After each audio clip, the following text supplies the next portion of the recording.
Snehalaya silks. இங்கு ஒவ்வொரு புடவையும் ஸ்னேஹா தேர்ந்தெடுத்தது உங்களுக்காக. காலி பணியிடங்களை நிரப்ப வேண்டும் உள்ளிட்ட 6 அம்ச கோரிக்கைகளை வலியுறுத்தி சென்னை தேனாம்பேட்டையில் உள்ள தொழிலாளர்கள் நலத்துறை அலுவலகத்தில் போக்குவரத்து தொழிற்சங்கங்களுடன் முத்தரப்பு பேச்சுவார்த்தை நடைபெற்று வருகிறது.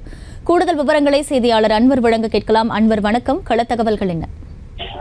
வணக்கம் அகிலா. சென்னை தேனாம்பேட்டையில் உள்ள தொழிலாளர்கள் நலத்துறை அலுவலகத்தில் போக்குவரத்து தொழிற்சங்கங்களுடன் முத்தரப்பு பேச்சுவார்த்தையானது தொழிலாளர் நல தனி இணை ஆணையர் ரமேஷ் தலைமையில் பேச்சுவார்த்தை நடைபெற்று வருகிறது. குறிப்பாக CITU, AITCU, அண்ணா தொழிற்சங்கம் உள்ளிட்ட 27 போக்குவரத்து தொழிற்சங்கங்களை சார்ந்த நிர்வாகிகள் இந்த பேச்சுவார்த்தையில் கலந்து கொண்டுள்ளனர்.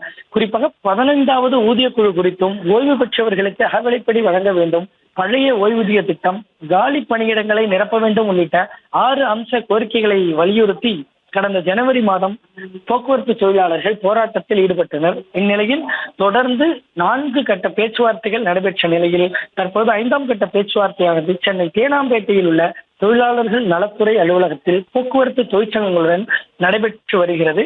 இந்த பேச்சுவார்த்தையில் தொழிலாளர் நல தனி இணை ஆணையர் ரமேஷ் தலைமையில் நடைபெற்று வரும் பேச்சுவார்த்தையில் CITU, AITCU, அண்ணா தொழிற்சங்கம் உள்ளிட்ட 27 தொழிற்சங்கங்களை சார்ந்த நிர்வாகிகள் கலந்து கொண்டுள்ளனர். குறிப்பாக இந்த பேச்சுவார்த்தையில் உடன்பாடு எட்டப்படவில்லை எனில் போராட்டம் நடைபெறும் எனவும் தெரிவிக்கப்பட்டுள்ளது. இந்நிலையில் இந்த பேச்சுவார்த்தை தற்பொழுது தொடங்கியுள்ளது. அகிலா,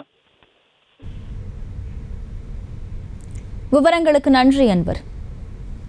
ஸ்னேஹாலயா சில்க்ஸ். இங்கு ஒவ்வொரு புடவையும் ஸ்னேஹா தேர்ந்தெடுத்தது உங்களுக்காக. செய்திகளை உடனுக்குடனும் துல்லியமாகவும் தெரிந்து கொள்ள சப்ஸ்கிரைப் பண்ணுங்க.